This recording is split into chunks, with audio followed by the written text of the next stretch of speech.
Indian revised version IRV Telugu 2019 వాడుక భాష Bible నుంచి ఆదికాండము 23వ అధ్యాయం. శారా మరణం, సమాధి. శారా 127 సంవత్సరాలు జీవించింది. కనాను దేశంలో హెబ్రోను అని పిలిచే కిరియాత్ అర్బా అనే ప్రాంతంలో ఆమె మరణించింది.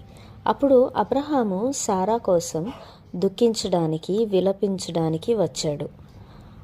తరువాత అబ్రహాము చనిపోయిన తన భార్య దగ్గర నుండి లేచి హేతు వారసులతో ఇలా మాట్లాడాడు. నేను మీ మధ్య ఒక పరదేశిగాను పరాయివాడిగాను ఉన్నాను. చనిపోయిన నా భార్య నా కళ్ళెదుట ఉంది. చనిపోయిన నా వాళ్ళను పాతిపెట్టడానికి నాకు ఒక శ్మశాన భూమిని సొంతానికి ఇవ్వండి అన్నాడు.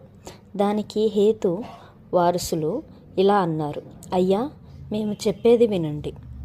నువ్వు మా మధ్య ఒక మహారాజులా ఉన్నావు. మా శ్మశాన భూముల్లో అతి శ్రేష్టమైన దాంట్లో చనిపోయిన నీ వాళ్ళను పాతిపెట్టు. చనిపోయిన నీ భార్యను పాతిపెట్టడానికి మాలో ఎవరు తమ భూమిని నీకివ్వడానికి నిరాకరించరు. అప్పుడు అబ్రహాము లేచి ఆ దేశ ప్రజలైన హేతు వారసుల ముందు సాగిలపడ్డాడు.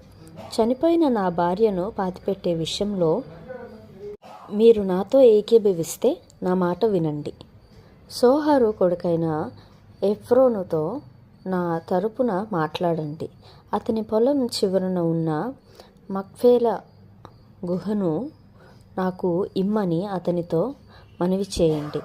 అది నా సొంత శ్మశానంగా ఉండటానికి దాన్ని పూర్తి వెలకు నాకు అమ్మమని చెప్పండి అన్నాడు. ఆ ఎఫ్రోను హేతు సంతతి వారి మధ్యలోనే కూర్చొని ఉన్నాడు. హిత్తీయుడైన ఎఫ్రోను ఆ పట్టణ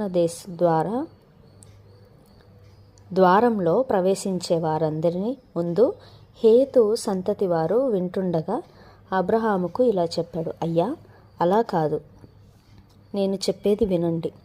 ఆ పొలాన్ని, దానిలో ఉన్న గుహను కూడా మీకు ఇస్తున్నాను. నా ప్రజలందరి సమక్షంలోనే దాన్ని మీకు ఇస్తున్నాను. చనిపోయిన మీ భార్యను పాతిపెట్టడానికి మీకు ఇస్తున్నాను. అప్పుడు అబ్రహాము ఆ దేశపు ప్రజల ముందు సాగిలపడ్డాడు. నీకిష్టమైతే నా మనవి విను. ఆ పొలానికి వెల చెల్లిస్తాను. నా దగ్గర వెల పుచ్చుకో. అప్పుడు నా భార్యను అక్కడ పాతిపెడతాను అని అందరికీ వినపడేలా చెప్పాడు. దానికి ఎఫ్రోను ఇలా జవాబిచ్చాడు, అయ్యా, విను. ఆ భూమి వెలగా